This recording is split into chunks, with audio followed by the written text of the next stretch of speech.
کھیل کے اغراض کیا ہیں؟ کھیل کیوں کھیلا جاتا ہے؟ اور بچوں کے بارے میں تو بہت زیادہ یہ ہوتا ہے کہ انہیں کھیلنے کودنے دیں، ان کے لیے کھیلنے کودنے کا وقت نکالیں۔ اس سلسلے میں ماہرین نفسیات نے بہت سی اس کی وجوہات پیش کی، بہت سے نقطہ نظر پیش کیے۔ ٹھیک ہے، ان سے کلی طور پہ آپ اتفاق نہ بھی کرنے چاہیں، مگر اصولی طور پر ان سے انکار بھی ناممکن ہے۔ چند ایک آپ کو یہاں بتا بھی دیتی ہوں تاکہ بچوں کی مناسب نشو و نما کے لیے کھیل کی افادیت، اس کا فائدہ مند ہونا مزید واضح ہو سکے۔ ماہر نفسیات کہتے ہیں کہ ہر بچے میں اپنے قد اور ضرورت کے لحاظ سے توانائی کا فاضل ذخیرہ موجود رہتا ہے۔ کھیل کے ذریعے اس فاضل توانائی کا اخراج ہوتا رہتا ہے۔ اگر اس فاضل توانائی کو خارج کرنے کے لیے بچے کو موقع نہ ملے تو یہ فاضل توانائی بچے کے جسم کو نقصان پہنچا سکتی ہے، جیسے کہ فالتو بھاپ انجن کو نقصان پہنچا سکتی ہے۔ تو آپ دیکھیں کہ بچے آج کل زیادہ جو سوال آتا ہے اور زیادہ پرابلم بچوں کے بارے میں کہ بچے میں چڑچڑا پن، ضدی پن اور بہن بھائیوں کو مارنا یا چیزیں پٹکنا۔ ہم میں سے جو بڑی ایج کی ہو چکی ہیں، جن کا بچپن گزر چکا ہے، اگر وہ پیچھے پلٹ کے دیکھیں تو وہ ایسا نہیں کرتی تھی یا کرتے تھے لوگ۔ کیوں؟ کیونکہ ہم لوگ کھیل کود میں اتنے تھک جاتے تھے اور اس دوران بھی اپنے چھوٹے بہن بھائیوں کا خیال رکھتے تھے۔ اب بچوں کو اندر بند رکھ کے، اور حالات ایسے ہو گئے کہ ہم بچوں کو باہر نہیں بھیج سکتے، اور ان کو پارک لے جانے کے لیے ہمیں بھی وہ وقت نہیں مل رہا۔ ہماری جو لائف سٹائل ایسے ہو چکے ہیں، پھر وہ بچہ جب گھر کے اندر ہی رہتا ہے، جب اس کو گھٹن ہوتی ہے، اس کے اندر جو فاضل توانائی ہوتی ہے، وہ بہن بھائیوں کو مار کے یا چیزیں توڑ کے یا رو دھو کے اور غصہ نکال کے پورا کرتا ہے۔ اب جیسے کہ آپ کو معلوم ہے، میری اپنی بیٹی ہے اور میں اس کے اندر یہ چیزیں بہت دیکھتی ہوں، اور سب سے بڑا مسئلہ یہ ہو گیا ہے کہ بچوں کو اگر بلوایا جائے کھیلنے کے لیے تو بچوں کو مائیں بھیجتی ہی نہیں، کہ ان کی ٹیوشن کا ٹائم، ٹیوشن والی تو اتنے گھنٹے لے کے بیٹھتی ہے کہ میں بچوں پہ مجھے ترس آتا ہے کہ بچے 2.5 گھنٹے 3 گھنٹے، اور پیپروں کے دنوں میں تو اللہ رحم کرے، اسکول سے آتے ہیں کچھ تو بغیر کھائی سیدھا ٹیوشن سینٹر، اور پھر شام کو 6-7 بجے اندھیرے کے ٹائم وہ گھر پہنچتے ہیں۔ اور جیسا کہ آپ جانتے ہیں کہ میں ہمیشہ سے بچوں کو قرآن پڑھاتی ہوں اور ہمارے گھر میں پڑھایا جاتا ہے، ان دنوں بچے نام کے بھی نہیں رہتے۔ کیا جی ان کی ٹیوشن والی نے کہا ہے کہ اتنے گھنٹے پیپر ہے، وہ پیپروں میں قرآن بالکل چھڑوا دیا جاتا ہے اور اس طرف بھیجا بھی نہیں جاتا۔ تو میں سوچتی ہوں کہ کس قدر ہم بچوں کے ساتھ مصروف ہیں ان کی دنیا بنانے کے لیے، اور ان کی آخرت کو کس قدر ہم بلائے بیٹھے ہیں۔ چلے یہ ایک الگ موضوع ہے، ابھی تو ہمارا جو موضوع ہے، اب ہوتا کیا ہے کہ بچے آتے ہی نہیں ساتھ کھیلنے کے لیے، اور گلی محلوں میں یا سٹریٹ میں بچے باہر بھیجنے کا کم از کم ہمارے ملک میں تو بالکل بھی مسئلہ ہو گیا ہے، کیونکہ 1 سیکنڈ میں بچے کو اٹھا لیا جاتا ہے۔ تو کچھ عجیب سی مشکل پیدا ہوگی جس کی وجہ سے بچے بیمار بہت ہوتے ہیں۔ وہی توانائیاں ان کے لیے پرابلم کا باعث بنتی ہیں، بیماریوں کا باعث بنتی ہے، اور جب دیکھو بچے بیمار، اور کہا جاتا ہے کہ آج کل کے بچے بہت بیمار ہوتے ہیں۔ تو میں نے اپنی بچی کو پالنے میں یہ دیکھا کہ بڑا مجھے کبھی کبھی ترس بھی آتا ہے۔ پوری کوشش کرتے ہیں اسے سارے مواقع ملے، لیکن جو ماشاءاللہ اس کے اندر تھرل ہے، وہ جو اس کے اندر توانائی ہے، وہ اس کو اس کے مقابلے میں وہ مواقع نہیں مل رہی۔ تو اسکول میں ماشاءاللہ بہت بھاگتی دوڑتی ہے، وہاں فریش رہتی ہے، وہاں اپنی کوشش کرتی ہے اس کے اندر جو کچھ ہے وہ اپنی کسر پوری کرے، لیکن پھر بھی کمی رہ جاتی ہے۔ دوسری چیز، کھیل سے بچہ مستقبل میں بالغ زندگی کی ذمہ داریوں کو پورا کرنے کی مشق فراہم کرتا ہے۔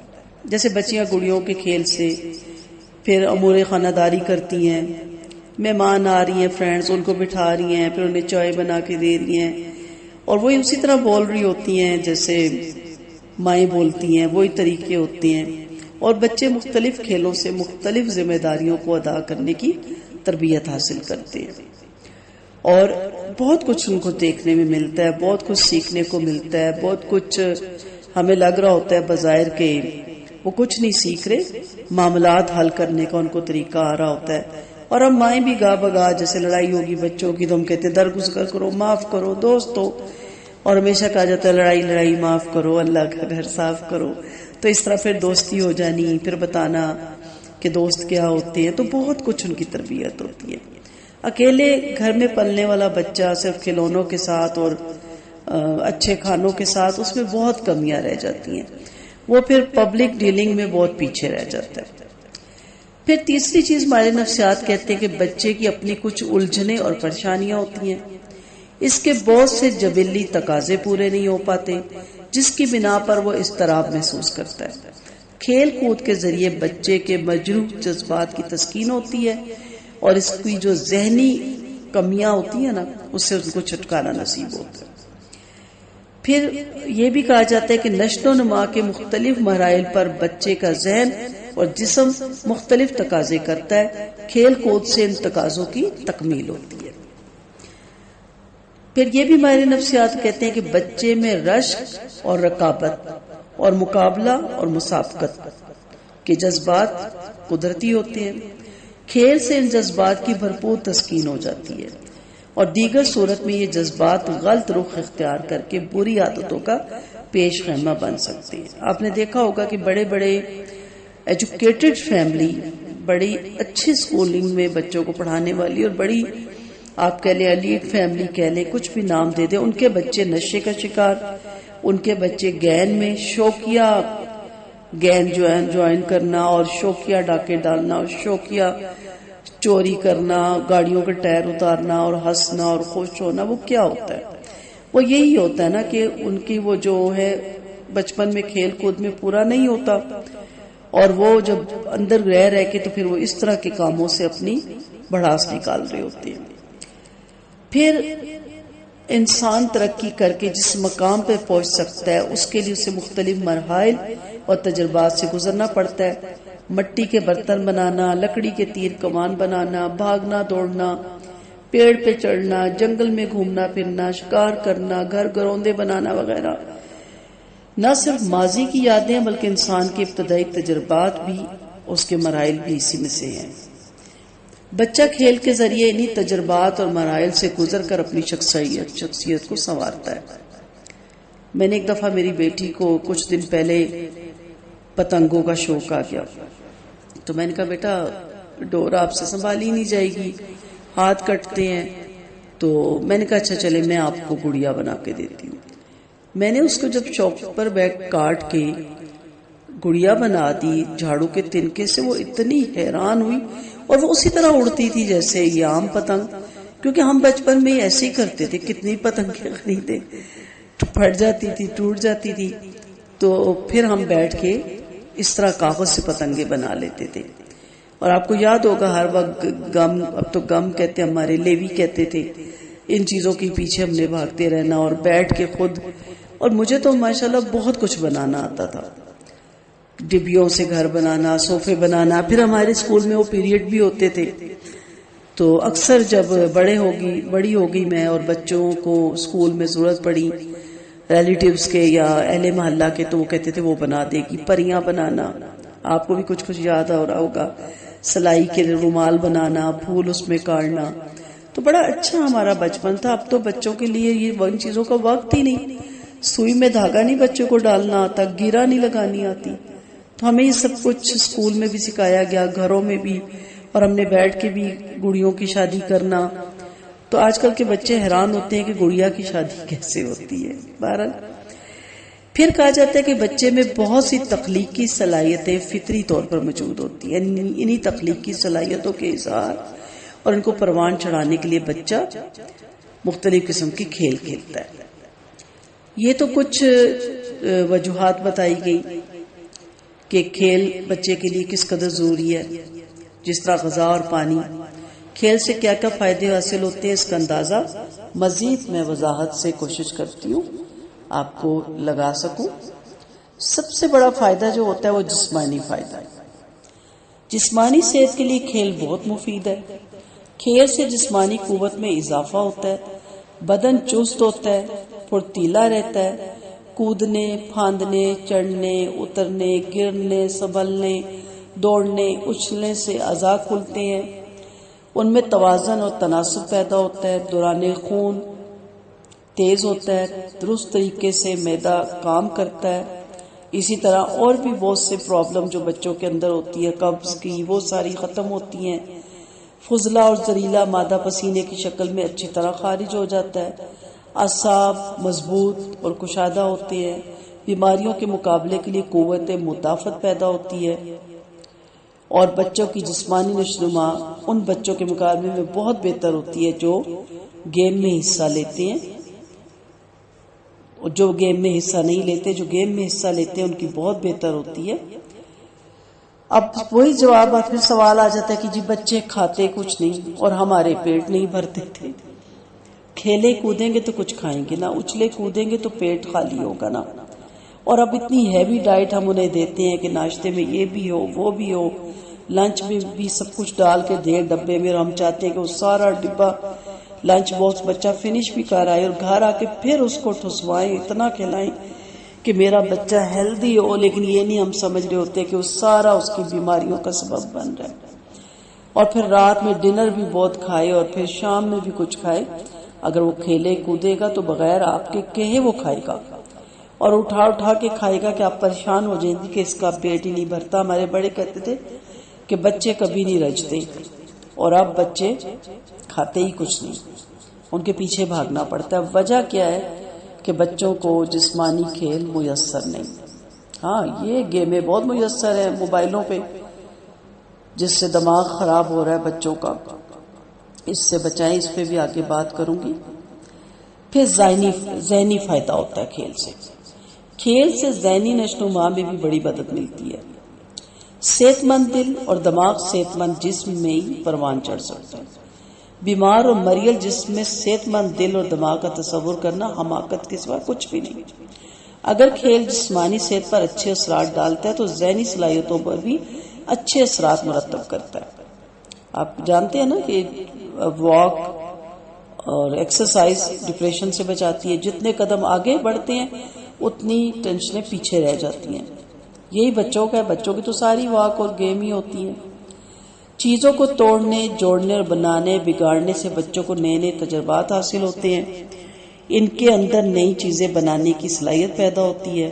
مختلف کھیلوں میں بچوں کو مختلف حالات اور قسم قسم کے ہم عمروں اور ساتھیوں سے سابقہ پڑتا ہے، ان سب سے ان کے مزاج کے مطابق نپٹنے کے لیے بچوں میں بر وقت فیصلہ اور اقدام کرنے کی صلاحیت پیدا ہوتی ہے۔ کھیل کے دوران ان کو مختلف معلومات بھی حاصل ہوتی ہے اور ان کے علم میں بھی اضافہ ہوتا ہے۔ اپنے ساتھیوں سے جب وہ تبادلہ خیال کرتے ہیں تو ان کے ذہن کی گرہ کھلتی ہے اور گفتگو کا سلیقہ آتا ہے۔ کھیل کے دوران اپنی جیت پر توجہ مرکوز کیے رہنے سے ان میں توجہ اور کسی بلند مقصد کے لیے اپنی قوتوں کو مرکوز کر دینے کی صلاحیت پیدا ہوتی ہے۔ بہت سے بچوں کے جبلی تقاضے گھریلو زندگی میں پورے نہیں ہو پاتے، جس کی وجہ سے ان کے ذہن پر ایک دباؤ سا رہتا ہے۔ کھیل کے ذریعے ذہنی دباؤ اور الجھن دور ہو جاتی ہے اور انہیں خوشی محسوس ہوتی ہے۔ مختصر یہ کہ نئے بچے نئے طور طریقوں اور نئے نئے خیالات سے فیضیاب ہو کر بچہ ذہنی بلوغت کی شاہراہ پر گامزن ہونے لگتا ہے۔ اس کا جذباتی فائدہ بھی ہے کھیلنے کا۔ جسمانی اور ذہنی فائدوں کے ساتھ کھیل سے بہت سے جذباتی فائدے بھی حاصل ہوتے ہیں۔ بچوں کے جذبات کو تعمیری رخ نصیب ہوتا ہے، ان کے جبلی تقاضوں کی تکمیل ہوتی ہے، ان کے جذبات غلط سمت اختیار نہیں کر پاتے۔ کھیل سے ان کی جذباتی زندگی میں توازن اور ہم آہنگی پیدا ہوتی ہے۔ بگڑا ہوا اکلوتا بچہ جب کھیل کے میدان میں داخل ہوتا ہے تو اسے جلد ہی احساس ہونے لگتا ہے کہ دنیا میں دوسرے بچوں کی خواہشیں اور مطالبے بھی اتنے ہی اہم ہیں جتنے اہم اس کے مطالبات ہیں، اور اگر وہ گھر کی طرح غصہ، ضد، بدمزاجی اور چڑچڑا پن سے کام لے گا تو کوئی بھی اسے اپنے ساتھ نہیں کھیلنے دے گا۔ چنانچہ اسے جلد ہی اپنے نرالے انداز کو ترک کر کے باہمی تعاون کی عادت ڈالنی پڑتی ہے۔ بعض گھرانوں کا خشک اور اکتا دینے والا ماحول بچوں کی جذباتی تربیت پر جو غلط اثر ڈال سکتا ہے، اس کی تلافی بھی کھیل کے ذریعے بآسانی ہو سکتی ہے۔ کھیل کے خوش آئند پہلو بچوں میں افسردہ دلی اور احساس کمتری کو جڑ نہیں پکڑنے دیتے بلکہ خوش مزاجی اور خود اعتمادی کا سبب بنتے ہیں۔ پھر آپ کو ایک یہی مثال بتانے کی کوشش کروں گی کہ آپ دیکھیں کہ جو ہمارے دور کے بچے تھے، ہمیں اپنے والد یا والدہ کی عادتوں کا پتہ ہی نہیں چلا۔ اگر والد کم گو تھے یا والد غصے کے تیز تھے یا والد مصروف بہت رہے، مختلف فیملیز ہوتی تھی نا ہمارے ساتھ جو کھیلتے تھے، تو ہمیں فرصت ہی نہیں ہوتی تھی کہ ہم والد کو ڈسکس کریں یا والدہ کو ڈسکس کریں۔ ہمیں یہ ہوتا تھا کہ ہم جلدی سے اپنا ہوم ورک ختم کریں اور کھیلیں، اور اس لیے ماں باپ سے محبت بھی بہت ہوتی تھی کیونکہ انہیں بھی ان کے ساتھ اس طرح کا تعلق نہیں ہوتا تھا کہ ہم چڑچڑا پن کریں، ضد بازی کریں یا وہ ڈانٹیں۔ اب جو میں اپنی بچی کی ٹاک سنتی ہوں، وہ جو اسکول میں ہوتی ہے، وہ کیا ہوتی ہے؟ میرے پاپا بہت غصے والے ہیں، میرے پاپا بہت ڈانٹتے ہیں، میرے پاپا بہت پیار کرتے ہیں۔ کوئی کہتا ہے میرے پاپا بہت جولی ہیں، کوئی کہتا ہے میرے پاپا بہت بورنگ ہے، کوئی کہتا ہے میرے پاپا دیر سے گھر آتے ہیں۔ تو میں اتنی حیران تھی، اور ماؤں کو بھی، میری ماما اچھی ہے، پاپا نہیں اچھے۔ ایک کہتا ہے میرے پاپا بہت اچھے، ماما نہیں اچھی۔ اچھا ماما کیوں نہیں اچھی؟ کھانے پہ انسسٹ کرتی ہے، پڑھنے پہ انسسٹ کرتی ہے۔ پاپا کیوں نہیں اچھے؟ ڈانٹتے ہیں، مارتے ہیں۔ اور ہر بات، کیونکہ بچے ہر وقت، انسان جب بڑا ہو جاتا ہے تو اس میں تبدیلی بھی آ رہی ہوتی ہے، وہ تھکا بھی ہوتا ہے، لیکن بچے یہ نہیں سمجھتے۔ بچے یہی چاہتے ہیں کہ ہر وقت ہمارے ساتھ بس ایک ہی طریقہ اپنایا جائے۔ تو اس کا نقصان اس طرح بھی ہو رہا ہے کہ بچوں پہ جتنا ٹائم اور جتنا پیسہ ہم لگا رہے ہیں اتنا ہی بچے ہم سے دور ہو رہے ہیں۔ وہ پھر بھی کہتے ہیں ماما گندی ہے، پاپا گندے ہیں۔ اس کے پیچھے ہوتا کیا ہے؟ کیونکہ ہر وقت جو گھروں میں بیٹھے رہتے ہیں اور ان کو ہر وقت یہی نظر آتا ہے کہ باپ کیسا اور ماں کیسی ہے۔ تو بچے جب بچوں کے ساتھ رہتے ہیں تو بچے اپنے ماں باپ سے زیادہ قریب ہوتے ہیں، کیونکہ جب وہ آتے ہیں کھیل کود کے تو ماما بھی پیار سے بلاتی ہے، پاپا بھی بیٹھے ہوتے ہیں، پھر اپنے کام لگ جاتے ہیں۔ تو اس لیے کوشش کریں کہ پھر ایسا ماحول بنایا جائے تاکہ بچوں کو کھیل میں مصروف رکھا جائے۔ معاشرتی فائدے بھی بہت ہیں۔ کھیل بچوں کے اندر معاشرتی سلیقہ پیدا کرتا ہے۔ کھیل سے بچہ معاشرے کے فرائض کو سمجھنے اور ان سے نپٹنے کی تربیت حاصل کرتا ہے۔ کھیل کے قواعد اور ضوابط کی پابندی ان کی زندگی میں نظم و ضبط اور ڈسپلن پیدا کرتی ہے۔ ہم عمر ساتھیوں کے ساتھ کھیل کر زندگی کے اہم فرائض کو مشترکہ طور پر ادا کرنے کی طاقت پیدا ہوتی ہے۔ پھر آپس میں تعاون اور رفاقت کا جذبہ پیدا ہوتا ہے۔ پھر منظم کھیلوں سے اپنی خواہشوں اور دلچسپیوں کو اجتماعی مفاد پر قربان کرنا بچہ سیکھتا ہے۔ پھر ریفری کے فیصلے کو بھی تسلیم کرنا، اپنے کپتان کا حکم ماننے کا بھی جو اطاعت ہے وہ بھی تربیت حاصل ہوتی ہے۔ فتح اور شکست کے لیے کشمکش کرنے سے ان میں عزم اور استقلال پیدا ہوتا ہے اور حق تلفیوں کے خلاف لڑنے کا حوصلہ بھی ابھرتا ہے، اور ہار جائیں تو اس کو پھر اپنے اوپر سوار نہیں کرتے، یہ بھی وہ سیکھتے ہیں۔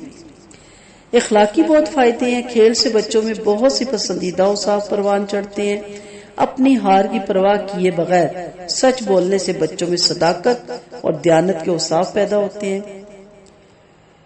اور صرف اپنی نہیں پڑی رہتی، دوسروں کے حقوق کا بھی خیال رکھتے ہیں۔ صبر اور استقامت، عزم اور ہمت جیسے اوصاف پیدا ہوتے ہیں جو مستقبل کی زندگی کے لیے کامیابی کا سنگ میل ثابت ہوتی ہے۔ تعلیمی فائدے اس کے ساتھ بہت ہیں۔ کھیل کو عموماً تعلیم کے لیے نقصان دہ سمجھا جاتا رہا، مگر اب یہ ایک وہمہ ثابت ہو چکا ہے۔ اب کھیل کی تعلیمی اہمیت زیادہ مانی جاتی ہے۔ کھیل سے بچوں میں جو چستی اور پھرتی پیدا ہوتی ہے وہ ان کو کلاس روم میں، انہیں اسکول میں چاق و چوبند رکھتی ہے۔ کھیل سے دماغ اور ذہن تیز ہوتا ہے، اور یہ جو دماغ تیز ہوتا ہے اس سے تعلیم حاصل کرنے میں ان کے لیے راہیں کشادہ ہوتی ہیں، اور اس سے بچوں کے اندر بہت سپیرٹ پیدا ہوتی ہے۔ وہ تعلیم کی گتھیوں کو سلجھانے اور تعلیم کے مراحل کو طے کرنے میں بڑی معاون ثابت ہوتی ہے سپیرٹ ان کے لیے، اور پھر کمپٹیشن کا بھی شوق پیدا ہوتا ہے۔ ٹھیک ہے، اور عموماً ان اسکولوں میں تعلیم کا رزلٹ بہت اچھا ہوتا ہے جہاں بچوں کو سیر تفریح کھیل کود کے مواقع مہیا ہوتے ہیں۔ اگر کھیل کود کو اسکولوں میں مناسب مقام دیا جائے تو تعلیم و تربیت کی بہت سی خامیوں پر قابو پایا جا سکتا ہے۔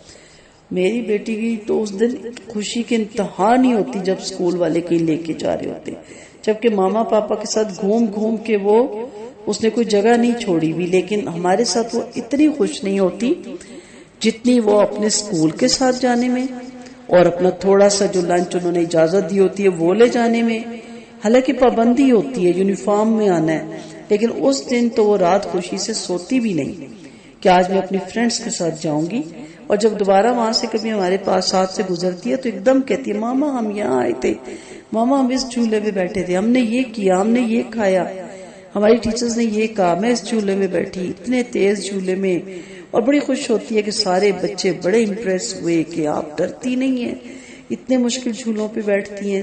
تو یہ بچوں میں بڑا ہوتا ہے کہ میری جو ساتھ کی فرینڈز ہیں وہ بڑی امپریس ہوں گی کہ میں یہ بھی کر لیتی ہوں وہ بھی. تو بچوں کو کھیل کود کے مواقع اپنی استطاعت کے اندر بچوں ہی کے ساتھ مہیا کرنے چاہیے. دینی فائدے بہت ہوتے ہیں. کھیل کود بچوں کو ڈسپلن اور اصول پسندی کا عادی بناتا ہے اور یہی چیز اسلام کو مطلوب ہے. جرأت و ہمت، شجاعت اور بہادری اور حق گوئی اور بے باکی جیسے اوصاف کھیل سے نشو و نما پاتے ہیں. اسلام کی دعوت و تبلیغ کے لیے ان اوصاف کا پایا جانا ضروری ہے. آدمی جس قدر صحت مند، چست اور چلاک ہوگا اس قدر دین کی خدمت کے فرائض انجام دے سکے گا. اگر یہ کھیلیں جہادی ہوں، جہادی سے مطلب جد و جہد کرنے والی، تو پھر تو یہ بچہ طالب علم ہونے کے ساتھ ساتھ ہر دم تیار مجاہد بھی بنے گا انشاءاللہ. جو دیندار قسم کے لوگ کھیل کو دین کے منافع سمجھتے ہیں، انہیں نبی کریم صلی اللہ علیہ وسلم کے افعال اور اقوال کی روشنی میں اپنی دینداری کا جائزہ لینا چاہیے. کافی ہے. انشاءاللہ اگلے لیکچر میں عمر کے لحاظ سے بات ہوگی کہ کس عمر میں کون سا کھیل ہوگا، ابتدائی عمر کے کھیل کون سے ہیں، پھر لڑک پن کے کھیل کون سے ہیں، قبل از بلوغت کے کھیل کون سے ہیں، اور کھیل اور کھلونوں سے متعلق چند ضروری ہدایات پہ بات کریں گے.